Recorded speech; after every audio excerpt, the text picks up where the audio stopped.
Shalom, puji Tuhan. Pagi yang berbahagia ini, di minggu yang ketiga, kembali lagi kita datang untuk beribadah bersama-sama keluarga kita di rumah kita masing-masing. Saya percaya setiap umat Tuhan adalah umat-umat yang menang.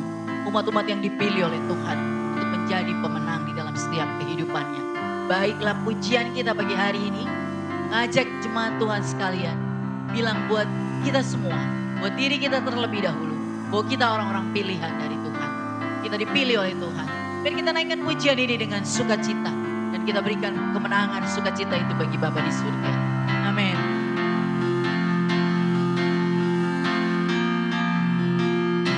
Kita dipilih dari segala bangsa. Ya kita dipilih jadi umatnya. Kita dipilih dan dikuduskannya, membawa kemuliaan hanya bagi Dia. Katakan, saya dipilih dari segala bangsa. Ya saya dipilih jadi umatnya. Saya dipilih dan dikuduskannya, membawa kemuliaan hanya bagi Dia. Terimalah kemuliaan dan hormat kami. Terimalah sembahan kami, pujian kami. Terimalah kemuliaan dan hormat kami. Terimalah sembahan dan pujian kami. Sekali lagi katakan, kita dipilih dari segala bangsa. Ya kita dipilih jadi umatnya. Kita dipilih dan dikuduskannya, membawa kemuliaan hanya bagi Dia. Terimalah kemuliaan dan hormat kami. Terimalah sembahan kami, pujian kami. Terimalah kemuliaan dan hormat kami. Terimalah sembahan dan pujian kami. Terimalah sembahan dan pujian kami. Terimalah pujian kami. Berikan kemuliaan bagi Tuhan Yesus. Haleluya, amin. Terima kasih Tuhan buat kasih setiamu. Terima kasih Tuhan buat semua kebaikan-Mu. Kami bersyukur padamu Tuhan. Pagi ini kami mengucap syukur buat Bapa di surga, buat kebaikan Tuhan yang sungguh luar biasa dalam setiap kehidupan kami. Saatnya kami siapkan hati kami sesungguhnya bagi Bapa di surga, agar setiap kebenaran yang kami terima sungguh-sungguh boleh menjadi berkat bagi kehidupan kami. Ini hidup kami Tuhan, biar kalau kami hidup hanya untuk-Mu Tuhan. Kami mau memuliakan Engkau Tuhan. Biar pujian ini menjadi doa kami kepada Tuhan. Dengan kami mempersiapkan hati kami mau berikan bagi Tuhan. Biar pujian ini kami mau berikan bagi Bapa di surga. Kami mau katakan buat Tuhan, Yesus Kau kebenaran yang menyelamatkan hidupku. Biar setiap kita boleh merasakan, mengalami bahwa Allah yang benar-benar yang akan senantiasa memberikan kebenaran di dalam setiap kehidupan. Yesus Kau kebenaran yang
dunia tak bisa menjauhkanku dari kasih-Mu.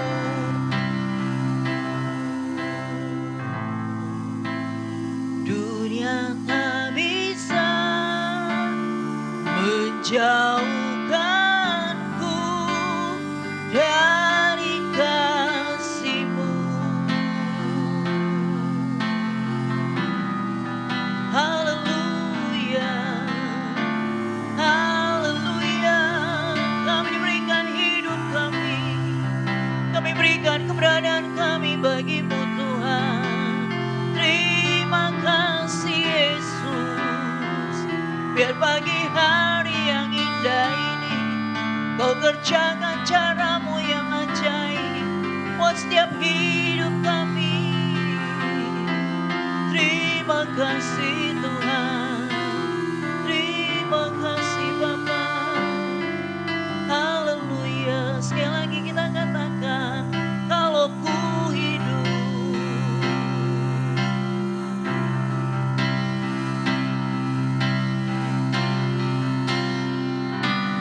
kalau ku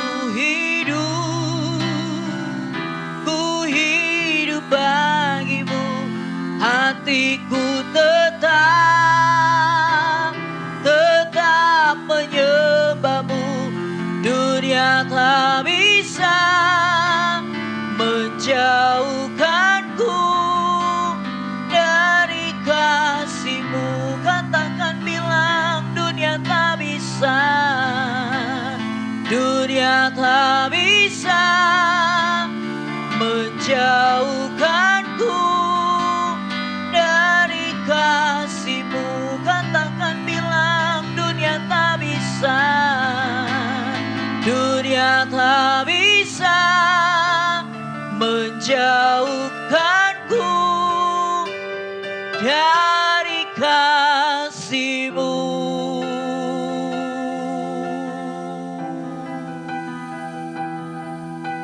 Biar firman-Mu pagi ini sungguh-sungguh menguatkan setiap hati kami. Apapun yang terjadi dalam kehidupan kami, bahwa firman-Mu yang menjadi jawaban buat kehidupan kami. Dalam nama Yesus, hati kami siap untuk terima kebenaran firman-Mu. Haleluya. Amin. Shalom, ketemu lagi kita di udara. Sebelum kita dengar firman Tuhan, mari kita berdoa bersama.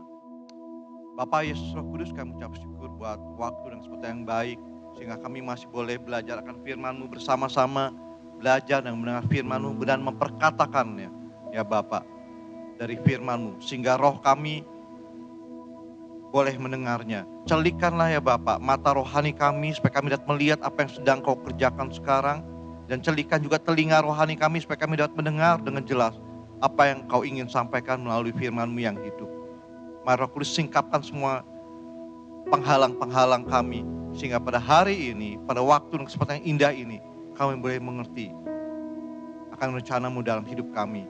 Terima kasih Bapa. Dalam nama Tuhan Yesus Kristus, mohon kiranya Roh Kudus memberikan kepada kami semua yang mendengarkan acara on air ini roh hikmat, roh akal budi, roh wahyu dan marifat untuk mengerti setiap firman. Dan biar setiap firman yang logos yang kami baca bersama-sama boleh menjadi rema buat setiap kami sesuai dengan rencana Tuhan dalam hidup kami masing-masing pribadi yang berbeda. Dalam nama Tuhan Yesus Kristus kami sudah berdoa dan mengucap syukur. Yang percaya katakan amin. Halo, shalom. Khususnya orang-orang muda, hari ini saya akan bicara tentang aktivasi pemimpin muda bagi Kristus. Mengaktifkan pemimpin muda bagi Kristus. Karena waktu-waktu sekarang adalah zamannya orang-orang muda. Kegerakan-kegerakan besar di dunia ini sering dimulai oleh orang-orang muda yang diberi kesempatan. Saya percaya Bapak Ibu semua tahu siapa yang menciptakan Facebook, ya, Microsoft, itu orang-orang muda yang sejak kuliah mereka sudah kutak-atik. Ya, ada banyak orang-orang muda lagi berpengaruh di dunia. Tapi kalau kita lihat yang di Alkitab, ada banyak juga orang-orang muda yang berdampak, saudara. Ya, salah satunya adalah Yusuf, anaknya Daud. Ya, Yusuf anaknya Yakub maksud saya. Yakub yang kemudian namanya dirubah jadi Israel, sehingga Yusuf anak kesayangannya Yakub. Ini ya, Yusuf sejak dari muda dia diculik oleh kakak-kakaknya, dibuang, kemudian seperti kita tahu di dalam kitab Kejadian dia menjadi orang nomor 2 sesudah Raja Firaun sendiri. Ya, bila dia diberi kesempatan, kalau Tuhan yang pakai, Tuhan yang perlengkapi, orang muda bisa jadi orang nomor 2 di istana. Bahkan sebenarnya dalam segala hal, dia orang nomor 1-nya. Ya, saudaraku yang kasih dalam Tuhan, selain Yusuf, ada juga Raja Saul. Ini orang muda juga. Pada waktu dia pertama kali Raja Israel yang pertama-tama Raja Saul. Pada waktu dia muda, dia cinta Tuhan. Walaupun di akhir hidupnya dia tidak setia, tapi sebagai orang muda, diberi kesempatan menjadi raja. Dia raja yang luar biasa, Raja Saul sebelum Daud. Yang ketiga ada lagi Raja Daud. Ini raja yang terbesar di Israel. King David yang sampai sekarang ini namanya masih banyak dipakai orang. Ya, orang-orang Kristen atau orang-orang yang keturunan Yahudi, David bahasa Ibraninya atau David bahasa Inggrisnya, Daud bahasa Indonesianya. Ya, itu adalah orang-orang muda yang sekitar umur mungkin sekitar 13 tahunan, pipinya merah. Waktu Tuhan pilih menjadi raja, walaupun 13 tahun kemudian ia baru dilantik jadi raja, tapi Tuhan pilih sejak dia dari masih muda, masih remaja malah. Ya, orang yang cinta Tuhan bahkan sampai matinya. Kemudian yang keempat adalah orang muda Yerobeam, raja pertama di Israel Utara. Ya, pada waktu itu Raja Daud pernah berbuat kesalahan, kemudian Tuhan marah. Tapi karena Daud bertobat, Daud tetap jadi raja Israel. Tapi dari 12 suku Israel itu 10 dialihkan. Bukan pada zaman Daud, bukan pada zaman Salomo, tapi pada zaman cucunya. Ya, pada zaman cucunya, kerajaan Israel yang 12 suku itu 10 dipegang oleh Yerobeam. Yerobeam ada dulu orang muda, hambanya Raja Salomo, anak Daud. Ya, tapi sayang di akhir hidupnya dia tidak setia. Tapi orang-orang muda ini luar biasa, saudara. Kalau orang muda diberi kesempatan, dari awal dia takut akan Tuhan, Tuhan mau pakai orang muda. Yang penting dia setia, takut akan Tuhan. Yang kelima adalah Daniel, saudara. Daniel pejabat tinggi kerajaan Babel dan Persia. Kalau sekarang Bapak Ibu lihat di peta itu kira-kira kerajaan Irak dan Iran. Ya, Irak itu Babel, Babilonia. Masih ada kotanya sekarang Babilonia. Dan Iran, kerajaan Persia, media Persia 2000 tahun yang lalu. Ya, Daniel juga masih muda pada waktu itu dia ditawan sebagai orang Yehuda dari kerajaan Yehuda ditawan. Tapi dia menjadi orang nomor 2 di sana. Sangat dihormati, saudara. Daniel. Nah, kita kembali ke firman Tuhan. Bagaimana mengaktifasi pemimpin muda bagi Kristus? Kegerakan-kegerakan besar di dunia ini dimulai oleh orang-orang muda yang diberi kesempatan. Saudaraku yang kekasih dalam Tuhan, Rasul Paulus memahami hal tersebut, sebabnya dia memuridkan dan memberi kesempatan kepada Timotius, anak rohaninya, untuk mengembangkan kepemimpinannya. Bagaimana sebuah generasi dibangkitkan. Mari kita baca dalam surat 2 Timotius pasal 2 ayat 1 sampai 6.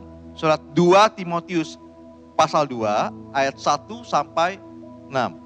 Saya bacakan ya. Sebab itu hai anakku, ayat pertama, jadilah kuat oleh kasih karunia dalam Kristus Yesus.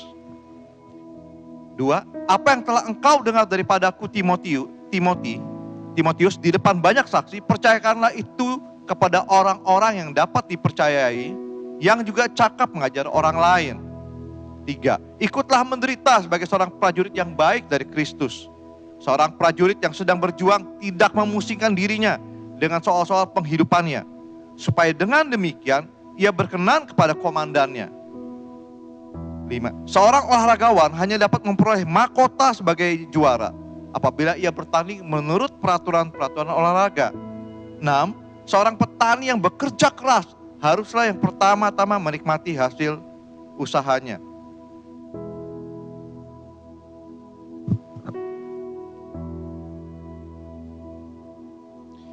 Saudaraku yang kasih dalam Tuhan, ada 3 hal di sini yang kita dapat pelajari. Bagaimana mengaktifasi seorang muda jadi pemimpin yang luar biasa. 1, generasi dalam kasih karunia. Di ayat 1 dikatakan begini, sebab itu hai anakku Timotius, jadilah kuat oleh kasih karunia. Garis bawahi, jadilah kuat dan kasih karunia dalam Kristus Yesus. Yang dimaksud jadilah kuat bukan fisiknya, ya, bukan badannya maco, six pack, tapi kuat karena kasih karunia Kristus Yesus, kuat karena mengenal Tuhan, cinta Tuhan, sehingga Tuhan yang beri kekuatan dalam hikmat, akal budi, kesabaran, kepandaian, pemahaman sesuatu, ya. Sehingga dengan demikian dia nggak bisa menyombongkan diri karena dia tahu dia kuatnya karena kasih karunia. Bukan kuatnya karena badannya super, ditembak gak mempan, bisa terbang, bisa lompat tinggi, bukan. Tapi kuat karena dia dapat kasih karunia, dia dapat anugerah. Anugerah adalah sesuatu gratifying, sesuatu yang kalau penjahat yang dihukum mati minta ampun presiden dapat apa namanya? Grasi. Ya, bahasa Yunani gratifying, ya. Karis, ya. Itu karena kasih karunia, sesuatu yang diberikan, pemberian. Jadi bukan karena dari dirinya sendiri. Nah, kita mesti ngerti ya, sebagai orang-orang muda, kita harus kuat dalam kasih karunia dalam Tuhan. Bagaimana kita bisa kuat dalam kasih karunia kalau kita tidak dekat dengan Tuhan? Kita tidak pernah baca firman Tuhan, kita nggak ngerti Tuhan maunya apa buat kita. Ya, ini ciri pertama, mengaktifasi generasi muda. 1, generasi dalam kasih karunia.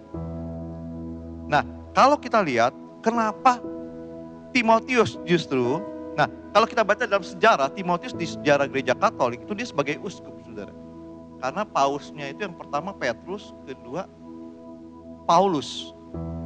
Timotius sebagai uskupnya, tapi di gereja Kristen Timotius dianggap sebagai gembala sidang lah, kalau istilah sekarang tuh gembala sidang, ya.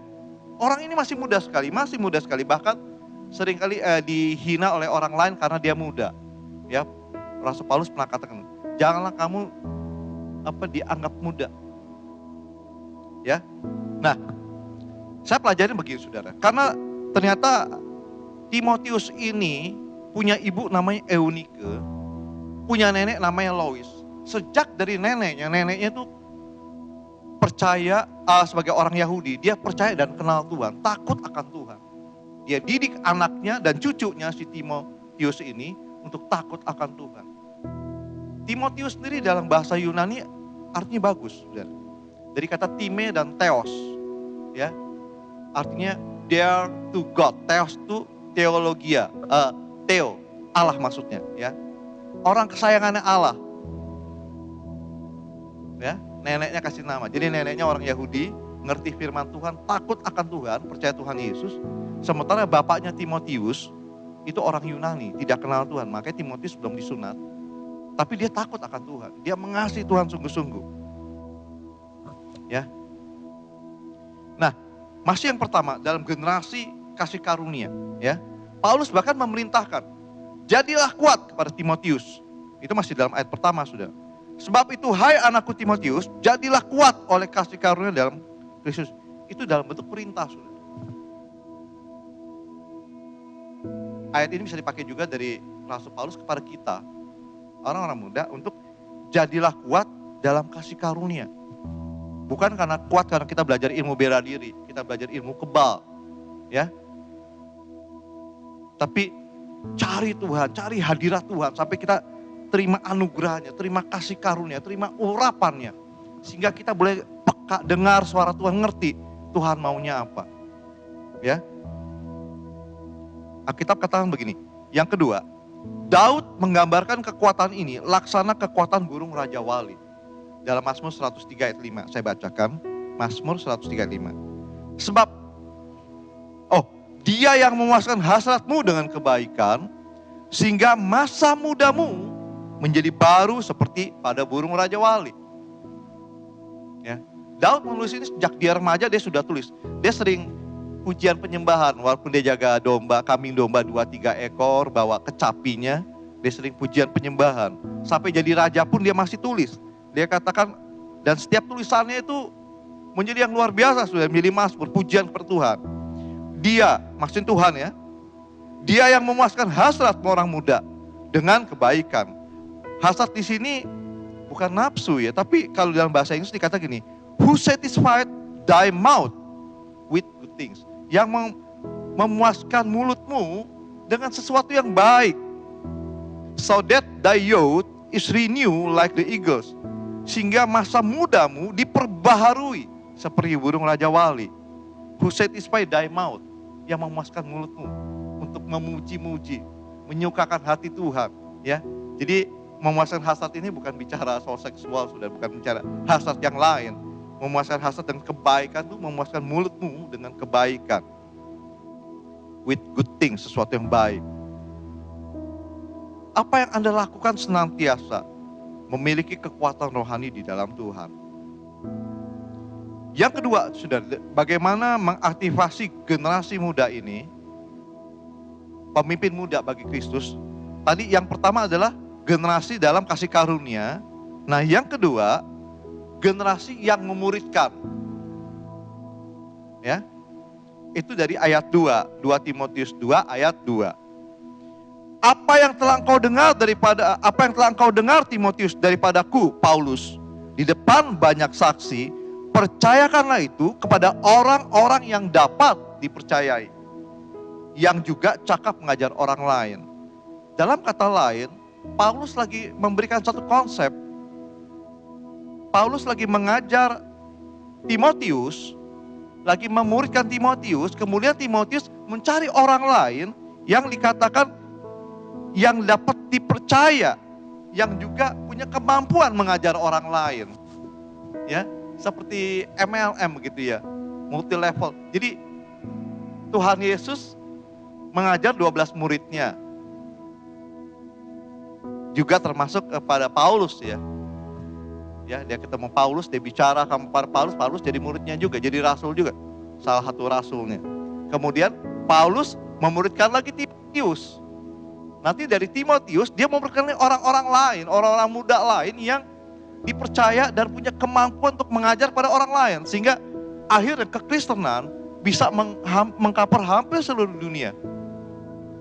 Yesus memuridkan 12, dari 12 atau 13 rasul ini, termasuk Paulus ya, itu nanti kalau kita baca di akal ada 500 murid. Ada lagi yang 3.000 murid. Ya, 3.000 orang bertobat tuh jadi murid begitu. Kemudian mereka nyebar ke seluruh dunia dan mereka memuridkan lagi ke bawah. Terus akhirnya dari Yerusalem, Yudea, Samaria sampai ke ujung dunia. Karena berlipat ganda begitu. Ya, ini konsep pemuridan ya. Multi level, jadi melipat gandakan, ya. Yang kedua, aktivasi orang muda adalah generasi yang memuridkan. Pemimpin muda dapat dilatih dalam pengembangan kepemimpinan dengan memberi kesempatan dia memuridkan. Setelah dia dimuridkan oleh mentornya, oleh gurunya, dia pun kemudian praktek memuridkan orang lain. Kalau salah-salah wajar, tapi dia akan belajar. By proses dia akan belajar. Ya. Nah, generasi yang memuridkan ini masih. Ayat ini memberikan mata rantai pemuridan demikian. Dari ayat 2 tadi. Apa yang telah engkau dengar daripadaku, Timotius di depan banyak saksi, percayakanlah juga kepada orang-orang yang dapat dipercaya, yang juga cakap mengajar orang lain. 1. Paulus memuridkan Timotius. 2. Timotius melatih orang-orang yang dapat dipercaya dan cakap mengajar. 3. Orang-orang tersebut yang dilatih Timotius melatih lagi orang lain. Mata rantai ini tidak putus, memungkinkan estafet kepemimpinan dapat berjalan dengan baik. Nah, yang ketiga, dalam mengaktifasi pemimpin Kristen, generasi yang melayani. Tadi 1, generasi yang kuat karena kasih karunia. 2, generasi yang memuridkan. 3, generasi yang melayani. Ya, itu dari ayat 4 sampai 6. 2 Timotius 2 ayat 4 sampai 6 saya bacakan. Seorang prajurit yang sedang berjuang tidak memusingkan dirinya dengan soal-soal penghidupannya. Supaya dengan demikian ia berkenan kepada komandannya. 5. Seorang olahragawan hanya dapat memperoleh mahkota sebagai juara apabila ia bertanding menurut peraturan-peraturan olahraga. Yang keenam, seorang petani yang bekerja keras haruslah yang pertama kali menikmati hasil usahanya. Nah, saudaraku yang kasih dalam Tuhan, dalam generasi yang melayani, Paulus memberikan contoh pada Timotius dari 3 hal, 3 kategori pekerjaannya. Kehidupan melayani seperti prajurit, seperti seorang olahragawan, dan seperti petani. Apa yang maksud dengan prajurit? Prajurit menggambarkan tentang kesiapan menerima perintah dari komandan. Kalau Bapak Ibu tahu di militer tuh ada namanya tongkat komando. Jadi kalau jenderal ngomong A, di bawah kolonel terima A dan berikan A itu kepada bawahnya lagi, mayor. Mayor kepada kapten kepada letnan dan seterusnya. Sampai prajurit paling bawah itu ya A, tongkat komando. Nggak bisa yang di bawah protes, saya nggak mau A, maunya B atau maunya C. Nggak bisa, prajurit menggambarkan tentang kesiapan. Kapan waktu diperintah, jam 3 subuh harus bangun. Dalam 3 menit atau 2 menit itu harus standby, saudara. Di barak-barak mereka bangun dengan seragam dan senjata mereka. Nggak ada, nggak ada komplain. Ya, prajurit bicara tentang kesiapan menerima perintah dari komandan, apapun perintahnya. Yang kedua, olahragawan, Paulus bicara tentang olahragawan, menekankan tentang pelayanan yang sesuai dengan aturan atau regulasi yang ada. Olahragawan itu dalam bertanding dia ada regulationnya, peraturannya. Pelari, misalnya lomba balap pelari jarak cepat 100 meter, itu dia ada garisnya, saudara. Nggak bisa pelari yang paling kiri larinya ke kanan ke kiri sehingga nabrak jatuh pelari yang lain. Nggak bisa, saudara. Sudah ada garis startnya di mana, garis finishnya di mana. Demikian juga perlombaan mobil, perlombaan motor atau olahraga yang lain, itu semua ada rules and regulationnya, peraturan dan peraturannya, saudara. Ya, nggak bisa semaunya sendiri. Bagaimana anak muda kita ngerti peraturannya Tuhan, regulation Tuhan, baca firman Tuhan, berulang-ulang, baca lagi sampai kita minta Roh Kudus jelasin supaya firman yang logos yang kita baca itu menjadi rema yang Tuhan ngomong sama diri kita sendiri. Ya, jangan berhenti baca firman tuh hanya sebagai logos, saudara. Karena kalau kita ditutupin oleh selubung gelap, kita nggak ngerti, bahkan nggak suka baca Alkitab, menyebalkan atau bikin ngantuk. Nah, kalau itu yang terjadi, kita harus berdoa minta Tuhan Yesus tuh basuh kita dengan air hidup, cuci bersih nih pikiran kita, mata rohani kita, telinga rohani kita, supaya semua penghalang-penghalang yang membuat kita tiap kali baca Alkitab nggak ngerti, tiap baca Alkitab nggak suka, kayaknya ada sesuatu yang nggak enak, itu cuci bersih. Karena kita butuh firman, saudara. Yang logos ini kita butuh untuk kita baca supaya roh kita makan dan roh kita menjadi kuat. Supaya suatu ketika semua yang logos, firman yang logos yang kita baca ini menjadi rema buat kita.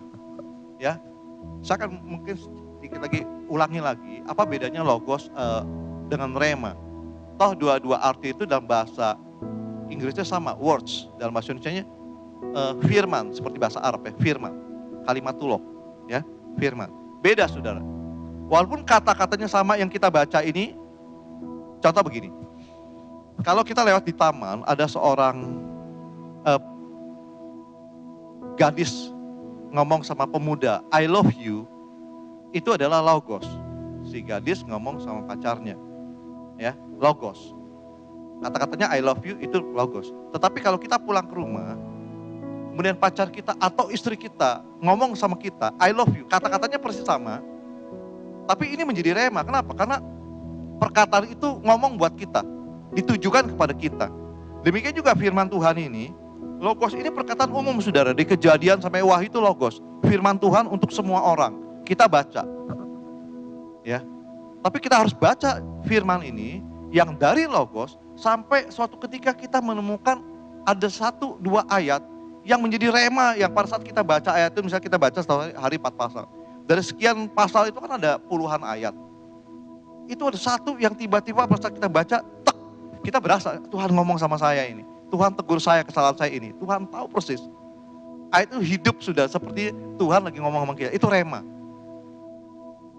Nah ini penting, bagaimana orang-orang muda bisa menjadi pemimpin, bisa diaktifasi, bisa diaktifkan menjadi pemimpin. Zaman sekarang ini, pemimpin muda bagi Kristus, kalau kita membaca firman dari yang logos, itu sampai menjadi rema.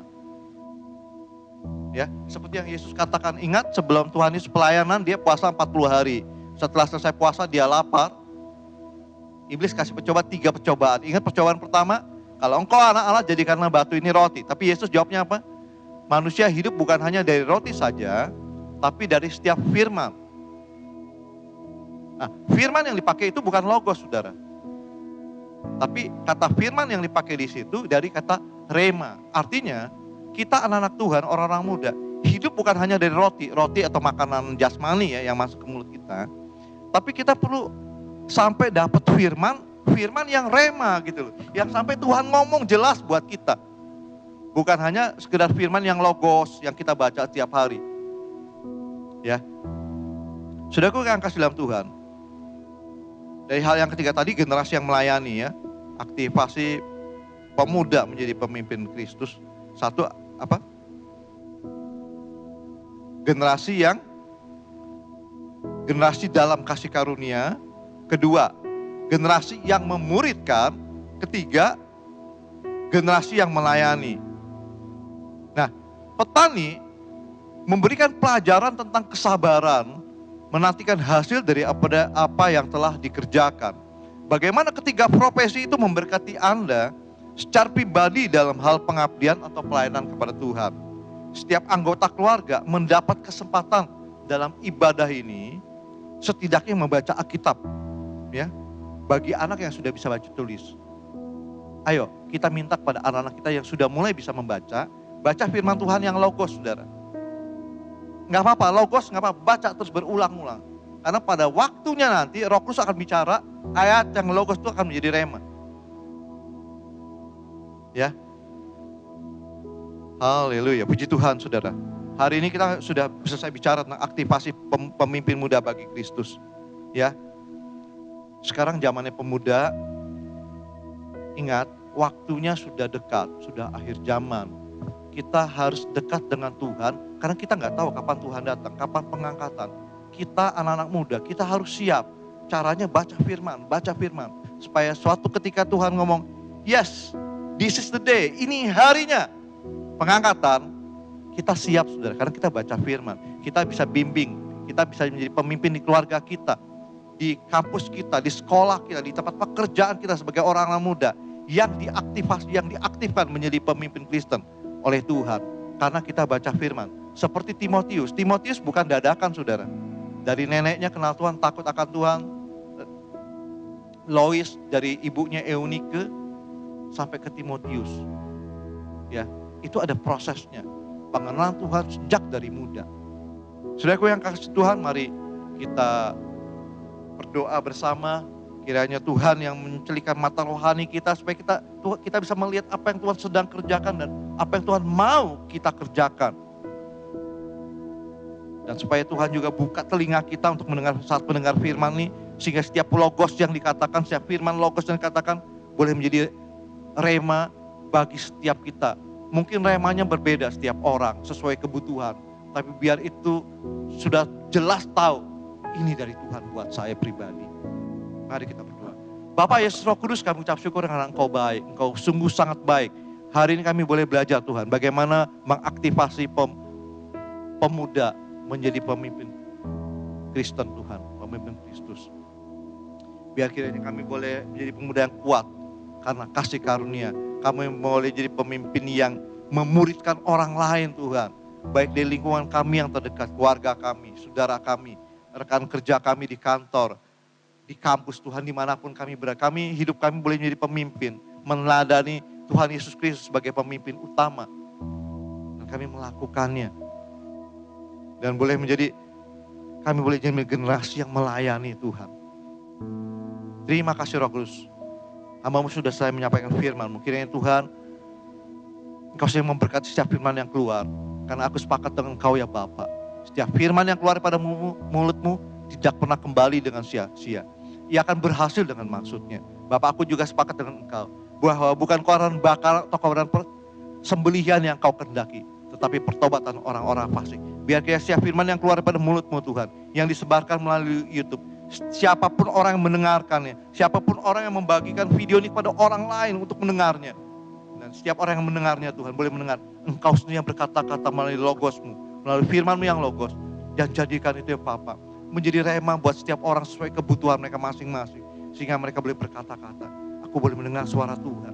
Dan mereka boleh diselamatkan. Mereka boleh bertobat. Karena semua milik-Mu Tuhan. Karena firman berkata. Tanah kembali kepada tanah. Tetapi roh kembali kepada penciptanya. Dan aku sepakat dengan Engkau Bapa. Biar setiap roh kami. Pada saat kami nanti entah pengangkatan. Entah kami dipanggil Tuhan pulang. Roh kami boleh kembali hanya kepadamu. Karena hidup kami, roh kami sudah ditebus oleh darah Yesus Kristus yang mahal 2000 tahun yang lalu. Bapa, terima kasih. Kami bangga punya Allah seperti Engkau. Di dalam nama Tuhan Yesus Kristus kami sudah berdoa dan mengucap syukur. Yang percaya katakan, amin. Sudah kekasih dalam Tuhan, mari kita angkat kedua tangan kita, jangan juga hati kita. Untuk menerima berkat daripada Tuhan Yesus Kristus. Kiranya Tuhan menyertai engkau dengan wajahnya. Kiranya Tuhan memberkati keluar masukmu. Kiranya Tuhan memberkati bakul adonanmu. Kiranya Tuhan memberkati buah kandunganmu. Kiranya Tuhan memberkati apapun juga yang kau kerjakan dengan kedua tanganmu. Untuk kemuliaan namanya. Biar kiranya berkat dan damai sejahtera dan sukacita dan persekutuan dengan Allah Roh Kudus menyertai kamu sekalian yang mulai hari ini sampai Maranatha, Tuhan Yesus datang yang kedua kalinya. Yang percaya bersama saya terima katakan amin, amin, amin, haleluya.